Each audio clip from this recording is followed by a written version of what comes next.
नमस्कार मित्रों।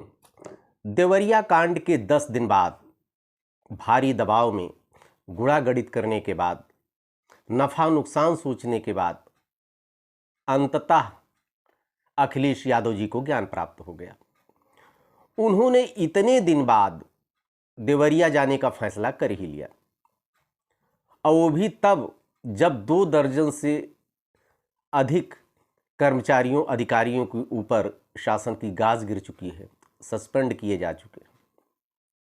तब अखिलेश यादव गए, पहले नहीं गए। आखिर क्यों? इतना दिन लग जाता है आपको सोचने में? कहीं न कहीं अखिलेश यादव जी खुद निर्णय लेने में सक्षम नहीं दिखते। जो बोल्डनेस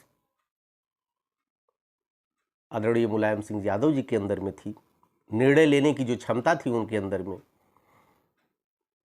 या जो शिवपाल सिंह यादव जी के अंदर में है, वो अखिलेश यादव के अंदर नहीं पाई जाती। इनकी प्रोसेसिंग थोड़ा स्लो है। निर्णय लेने में इतना विलंब करना इस बात का द्योतक है। और वो भी कह रहे हैं नैतिकता के नाते। नैतिकता आपकी तब कहां चली गई थी जब 2 अक्टूबर को घटना हुई, उसके बाद आप चले गए होते। और सबसे बड़ी चीज यह है कि नैतिकता आपकी केवल वहीं जगती है जहां आपका वर्ग आता है। जब तमाम ट्वीट होने लगे, अपने वर्ग के नेताओं के अपने का दबाव आपके ऊपर पड़ा, तब आप निर्णय लेते हो। नैतिकता वहां क्यों नहीं जगी? अभी मेरे पास डाटा है, कौशाम्बी में पासी परिवार के 3 लोगों की हत्या जमीन विवाद के कारण कर दी जाती है। ऐसा ही मामला आजमगढ़ में 2 मामले आते हैं जो पिछड़ी जातियों से संबंधित, वो भी जमीन विवाद से संबंधित। कानपुर में देहात में विश्वकर्मा समाज के साथ भी ऐसा ही होता है। अमेठी में गुप्ता परिवार के साथ होता है। ये पिछड़े और अति पिछड़ी जातियां। कहते तो हो अपने को सर्व समाज के नेता बनते हो अपने को, आखिर क्यों इनके यहां नहीं गए? आप क्यों इनके यहां नहीं गए और क्यों आप देवरिया गए, जब आपको पता है कि वहां जमीन विवाद धीरे धीरे उसको जातीय रंग दे दिया गया? बीजेपी के नेताओं को भी मैं कहूंगा, आप कानून का इंतजार करते। योगी जी ने कार्रवाई की थी, आप दबाव बनाते, साक्ष्यों और तथ्यों पर कार्रवाई करने के लिए दबाव बनाते, अखिलेश यादव जी भी दबाव बनाते। लेकिन जमीनी विवाद में राजनीतिज्ञों को आखिर पढ़ने की जरूरत क्या है? और वो भी वहां राजनीति का ककहरा जो नहीं जानता उसको आप राजनीति सिखा रहे हो। अखिलेश यादव जी जब गए सत्यप्रकाश दुबे के यहां मिलने, तो देवेश नाबालिग लड़का, बताइए स्क्रिप्टेड पूरा कहानी। डीएम साहब के यहाँ जो है वो अपना पत्र देता है कि हमको जान से खतरा है। एक दिन पहले जब उस अपने विवेक का इस्तेमाल किया था कि भाई कोई भी मिलने आवे, और वैसे भी जो नहीं मिला उसकी मैं भगोर आलोचना करता हूं। जिसने भी फीड किया उसको, वो देवेश का दोस्त नहीं बल्कि दुश्मन है। अरे कितनी भी बड़ी दुश्मनी हो, कोई आपके दरवाजे, वो भी राष्ट्रीय स्तर का नेता आ रहे हैं, अखिलेश यादव जी आपके दरवाजे पे आ रहे हैं, आपको मिलना चाहिए। क्या लेके चले जाते?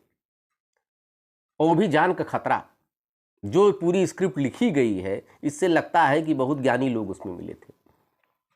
इसकी मैं आलोचना करता हूं। लेकिन एक चीज और बता दूं कि जैसा समाजवादी पार्टी के ऊपर आरोप लगता रहा है जातिवाद का,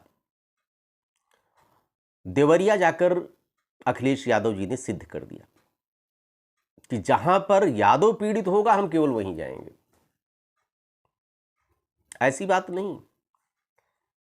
अखिलेश यादव जी बड़ी सूझबूझ वाले नेता है, लेकिन कहीं न कहीं दबाव में आ भी जाते हैं।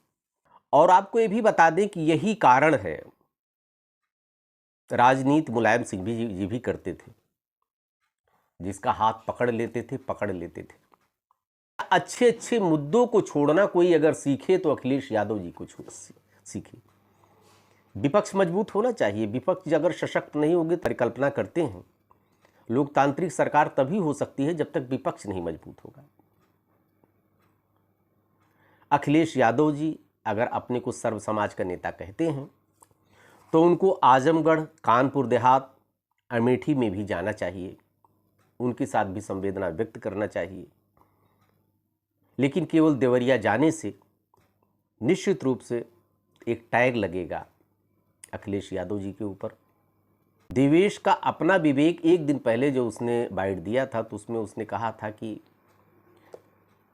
हम कोई भी मेरे दरवाजे पे मिलने आए, स्वागत हम जरूर मिलेंगे। और एक दिन बाद क्या हो जाता है, इससे निश्चित रूप से लग रहा है कि देवेश राजनीति का शिकार हो रहा है और अभी से उसके मस्तिष्क में एक राजनीति का बीज बोया जा रहा है। ये बहुत गलत है। लेकिन मैं तो कहूँगा कि ज़मीनी विवाद जहाँ पर हो वहाँ राजनीतिज्ञों की दखल कतई नहीं होनी चाहिए और सिस्टम इसमें दोषी है। सिस्टम को अपना काम करना चाहिए, त्वरित कार्रवाई करना चाहिए। इस तरह के बाद पूरे प्रदेश में है। सरकार को चाहिए कि उस तरह फास्ट ट्रैक, जैसे फास्ट कोर्ट एक बनानी चाहिए, जैसे आपराधिक मामलों के लिए बनाई जाती है, वैसे ही राजस्व के जितने मामले हैं उसके लिए भी त्वरित, जिससे जो है लोगों को लाभ मिल सके, कानूनी जो है उनके साथ न्याय हो सके, ऐसा करना चाहिए। देखते रहिए अयोध्या दर्पण। ढेर सारी शुभकामनाएं आपको।